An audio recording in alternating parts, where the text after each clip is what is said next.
Today we're taking a walking tour around St. Augustine, the oldest continuously inhabited European established city in the United States. This city is rich in Spanish colonial history, coastal charm and centuries-old architecture, so come along and see what we discover.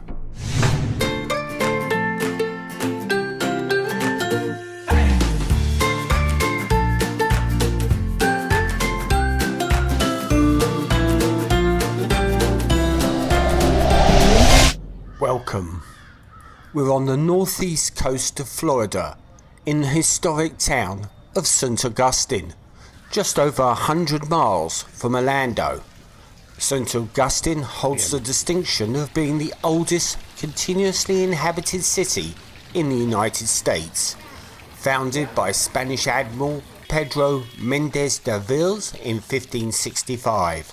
Over the centuries, it's seen its share of conflict, changing hands between Spain and England multiple times through wars and various treaties of Paris, before eventually becoming part of the United States when Florida was transferred. Today, Joanne is taking it easy after a rough night, likely from something she picked up during our journey over. So, left to my own devices, I decide to skip our original plan of a city trolley tour and instead explore the streets of St. Augustine on foot. Last night, we passed by the Litner Museum. Today, I'm taking a moment to explore its beautiful outside spaces. This striking building was originally the Hotel Alcazar, a luxury Gilded Age resort commissioned by Standard Oil magnate Henry Flagler. Constructed in the late 19th and early 20th century, resorts like this catered to the wealthy elite, known for their extravagant architecture, lavish amenities and vibrant social scenes, hallmarks of an era defined by opulence and leisure. Today, the building houses both the Litner Museum and the City Hall. The museum has a diverse and extraordinary collection, including lamps by Tiffany, American and European paintings, geological specimens and shells collected from all over the globe, and mechanical musical instruments from the Victorian era, as well as guest exhibitions, and at the moment they've got one on about local photographs. The City Hall, on the other hand, contains municipal offices, albeit in a beautiful, lovely setting. So behind me we have the former Alcazar Hotel and now the City Hall, and also the home of the Litner Museum.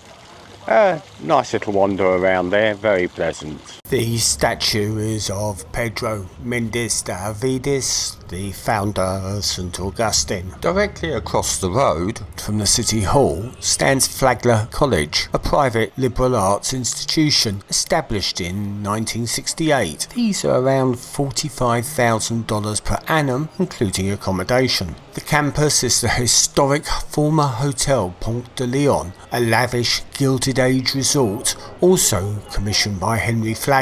In its prime, the hotel boasted 450 guest rooms and was a marvel of its time, one of the first buildings in the United States constructed entirely of poured concrete, using the local Coquina stone as aggregate. Remarkably advanced for its era, it was also amongst the first buildings designed with electric wiring from the beginning, powered by direct current, installed by none other than Flagler's friend, Thomas Edison. This was certainly a cutting-edge technology for the time. Henry Flagler was a ruthless entrepreneur with a vision to create the new American Riviera. Early on, when in St. Augustine, he had realised that the area lacked both the hotels and the transport facilities. So he built cutting-edge luxury hotels, also purchasing railroad to create the Florida East Coast Railway, later adding tracks to Palm Beach and then the Florida Keys. In the late 19th century, St. Augustine was becoming the place to go. However,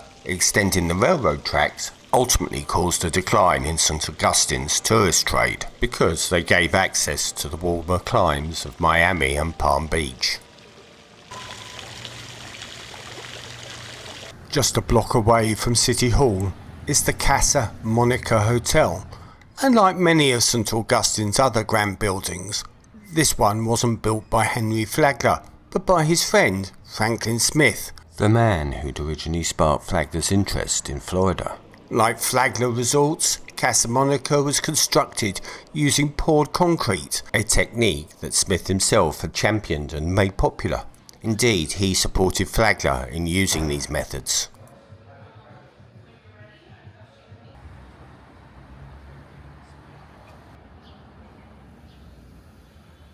This is the governor's house, originally built in the late 16th century. It was used under both British and Spanish rules, and was rebuilt in about 1937. The original structure was built around 1706. It served as the official government's residency through various shifts in colonial rule until around 1811.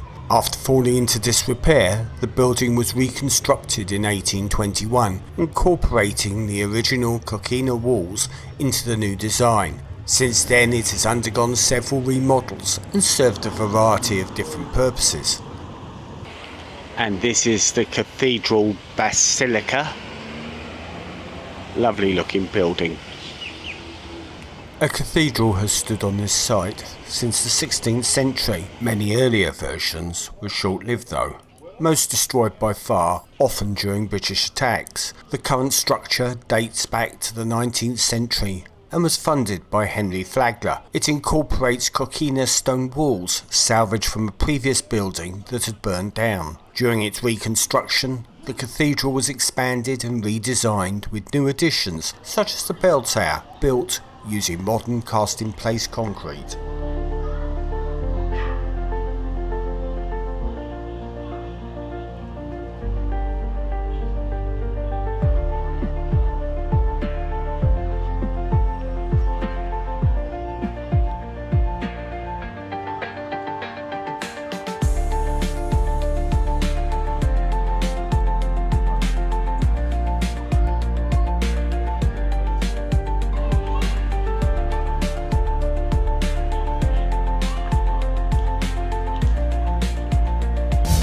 We're now in St George's Street, which is the main street in St Augustine. So we're going to walk down it and see what's here. The street runs north to south and is the longest in St Augustine. It is mainly full of retail stores, peddling a wide variety of different wares, and there's also some historic buildings. We're going north towards the old city gate.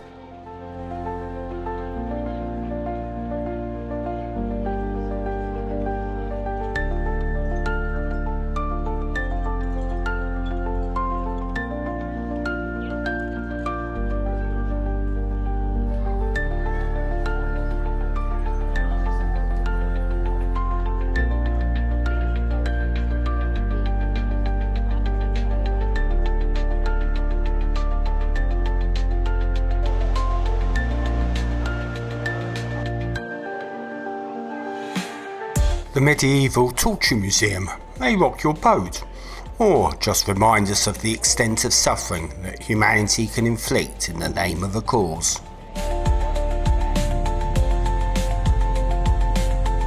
So George's Street seems to have a nice collection of souvenir shops with restaurants and some historic buildings, as well as some tourist attractions. Really nice street just to wander along.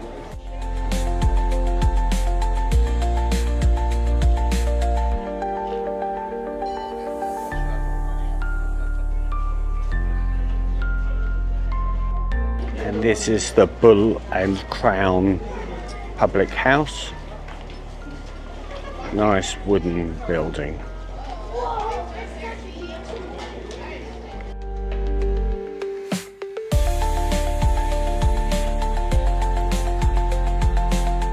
I said we'd get back to Coquina stone, and it's what most of the buildings in St Augustine are built from. It's a local sedimentary rock and it can be cheaply quarried. The wet rock hardens when exposed to air, but is still soft enough to be worked.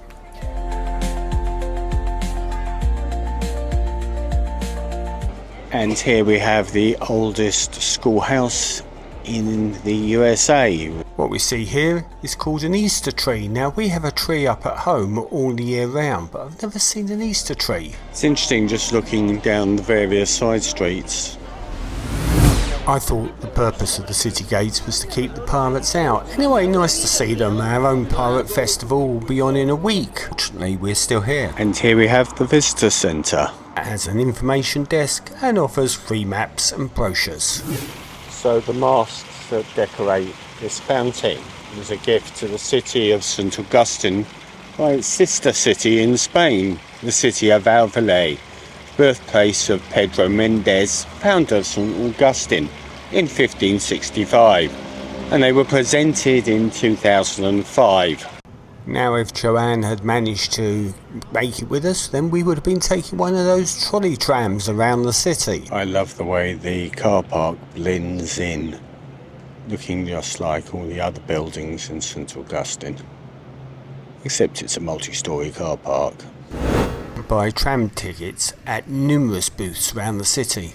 Potter's Wax Museum is America's first and oldest wax museum. It was inspired by a childhood trip to London's Madame Tussauds and was opened in 1949 at the site of the old drugstore.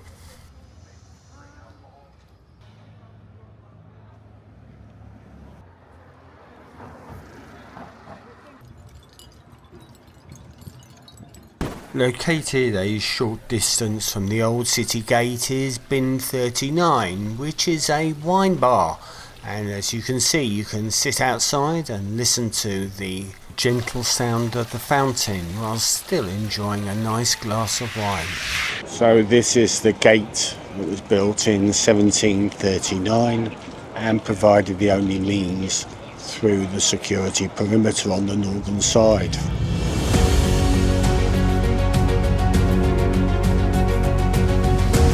So we've made our way up to the northern side of the city for one very good reason, and that's because we're going to take in the castle, Castillo de San Marcos.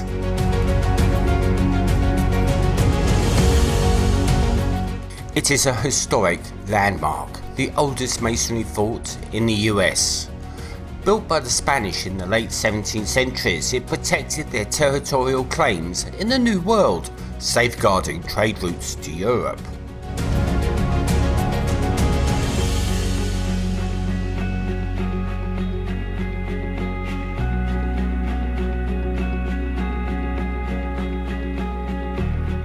The decision to construct the fort followed an absolutely devastating raid on St Augustine by English pirates led by Robert Searle, during which 60 townsfolk were killed, every building looted, and 70 residents taken hostage and ransomed for supplies. In response, Spain ordered the construction of a permanent and resilient fortress built from Coquina.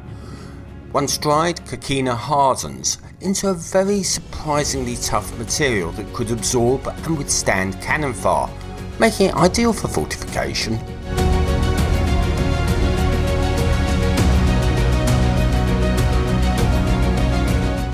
The fort was strategically placed on the western shore of Matanzas Bay, offering a commanding view of the waterway. This vantage point enabled Spanish forces to monitor maritime activity and spot approaching enemy ships in time to mount a defence. The Spanish managed the project. English prisoners, some were skilled stonemasons, were brought in to assist. Among them was William Carr, a stonecutter who converted to Catholicism, married a Spanish woman, and later served as a gunner in the overseas troops. Welcome to St. Augustine. The courtyard is the heart of the historic fortress, open to the sky and enclosed by the thick Coquina walls. And this central area provided a protected yet easily accessible space for daily activities. Since it was surrounded by the strongest parts of the forts, the gun platforms and bastions, inhabitants could move safely around and regroup within the courtyard.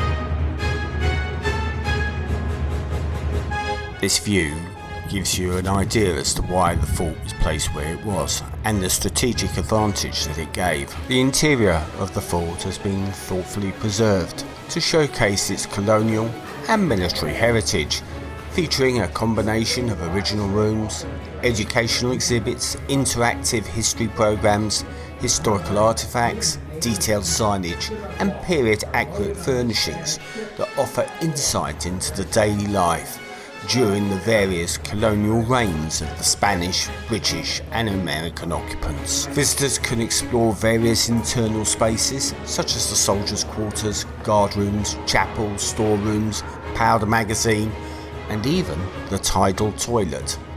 And this was a tidal toilet. Basically the tide came in twice a day and swept the waste out to sea.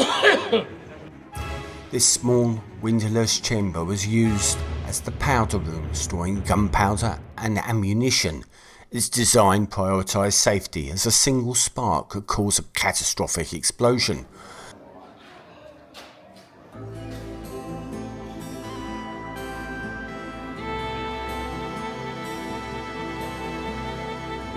In one room was this timeline showing the various key periods of occupation and change of ownership during the life of the fort.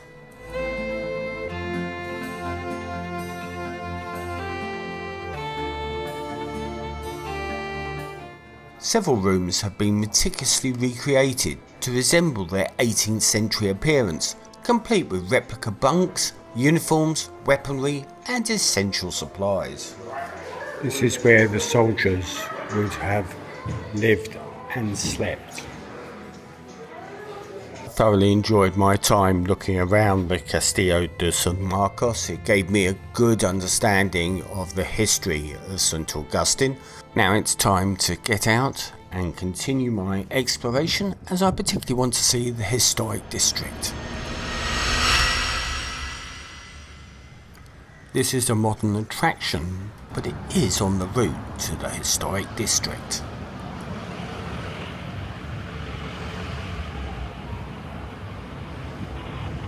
So here you can see one of the tram stops that is scattered around the city, which would be what we would be taking if Joanne had been fit and well. Just had to have a cookie and dough ice cream at this place, and I was really tempted to go next door where there was the White Lion pub. We're now on Avenida Mendez and it runs parallel to the bay. I was rather drawn to these gates, and when I looked through the cracks there was a lovely building beyond. I continued to walk south, past Harry's where we were last night, and finally arrived at the Bridge of Lions again. I've been using this map and book of vouchers in order to navigate around St. Augustine, and in the middle there's a calendar of events, and today is April the 13th, and apparently it's the annual blessing of the fleet. By some miracle, it appears that I've actually found it. Given that there was no location or time, I think it's a small miracle. So this is an annual tradition that reflects the city's deep ties to the sea and its Catholic roots. Held each spring, typically around Palm Sunday, it honours the seafaring community.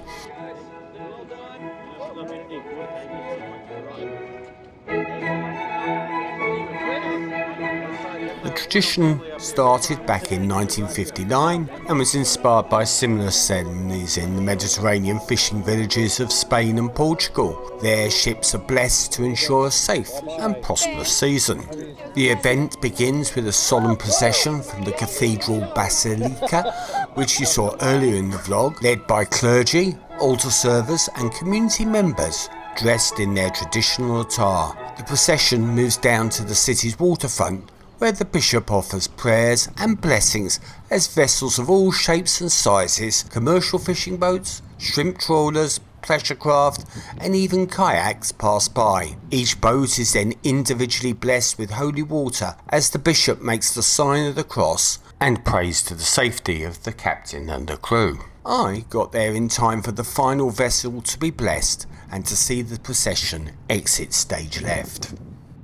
So I'm just exiting the Marina and I've just been watching the annual blessing of the boats, which is all about wishing them good fortunes for the years ahead. If you really squint, you might be able to make out the Black Raven pirate ship, an interactive cruise experience. And I've made my way up to Marine Street, which is in the heart of the historic district, and I'm going to try and find the oldest house, which is apparently over 250 years old and is a Spanish colonial design. See what I can find.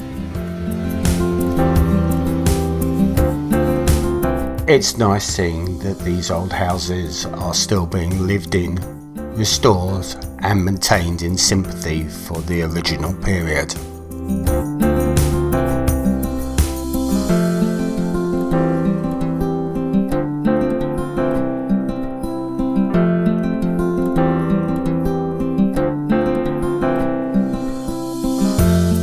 Having wandered along the street on a couple of occasions, I still failed to find the oldest house, and that, when I got back to the hotel, I realised was because actually the oldest house wasn't where it was showing on my guide in Marine Street, but it was on the road that ran at right angles to Marine Street, St Francis Street.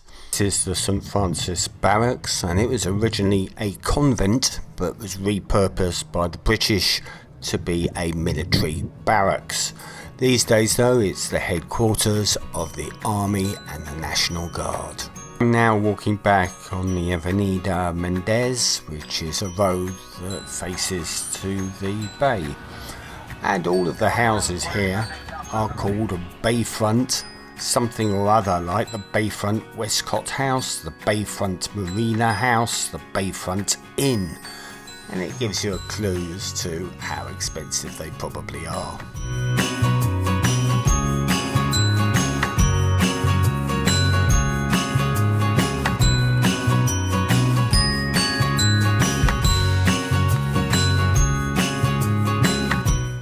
These days, if I'm exploring the city, I much prefer to do my own thing, preferably with a guide map, but it allows me to do everything at my pace, to see what I want to see, and to concentrate on the things that interest me.